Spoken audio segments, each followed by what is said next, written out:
Karin, my sme pred chvíľou videli modnú prehliadku, veľmi peknú. Ako sa cítiš ty v pozícii modelky, pretože nebolo to prvýkrát, kedy si sa takto predstavila?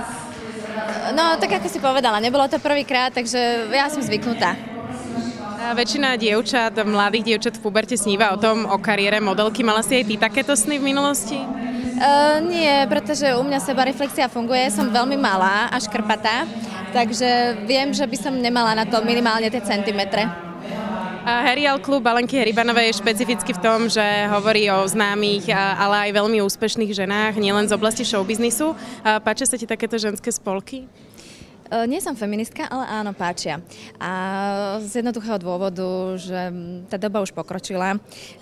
Spred tých 30 rokov, kedy vo významných funkciách, vysokých funkciách mohli byť výsostne len muži, kedy si ženy nemali právo voliť a tak ďalej, ale to už zachádzam veľmi ďaleko. Ale ja ako žena fandím samozrejme aj ženám a samozrejme šikovným a úspešným ženám. Nezvyknem deliť ľudí na mužov a ženy, proste ľudia sú pre mňa ľudia a skôr ich delím na slušných a neslušných a keď sú ešte aj úspešní, tak ja im len tlieskam. Práve dnes večer sme videli niekoľko úspešných žien a aká je podľa teba naopak ideálna žena? Ideálna žena? Empatická, citlivá, starostlivá a keď sa jej darí udržať to teplo rodiny pri tom rodinnom krbe a zvláda to sklbiť aj s prácou, to je ideál. A ktoré ženy majú podľa tvojho názoru najväčší úspech u mužov? No, mám pocit, že skôr tie menej úspešné v práci, ale podľa toho u akých mužov samozrejme. Nedá sa kastovať všeobecne mužov ako takých. Stretla som mužov, ktorí by najradšej mali ženu len doma, ako pani v domácnosti, v zliatej klietke, ktorá by nikam nesmela.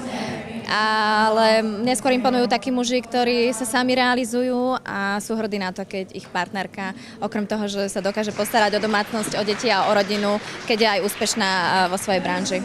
A teba médiá často označujú aj ľudia za veľmi atraktívnu. Ako sa o seba staráš? Myslím, čo sa týka pohybu, aj čo sa týka nejakých kozmetických prostriedkov.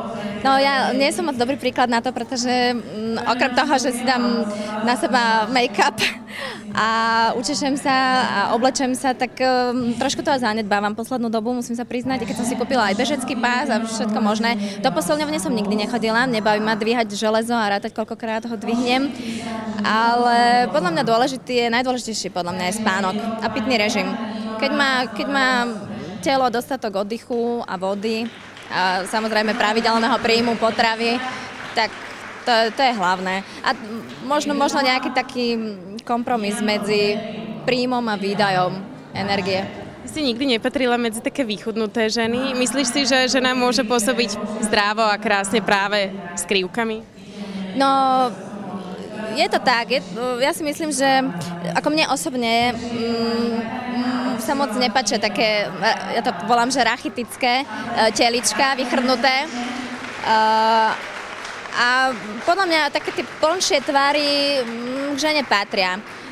A na druhej strane ja ani tak zásadne, nikdy som nedržala napríklad dietu. Neriešim ako kilá, centimetre pre mňa v živote nehrajú rolu, sú oveľa dôležitejšie veci v živote a mnoho ľudí by vymenilo nadbytočné kilá za to, napríklad, aby boli zdraví, alebo tí, čo zase nemajú dosť centimetrov, alebo niečo im chýba a riešia to velice.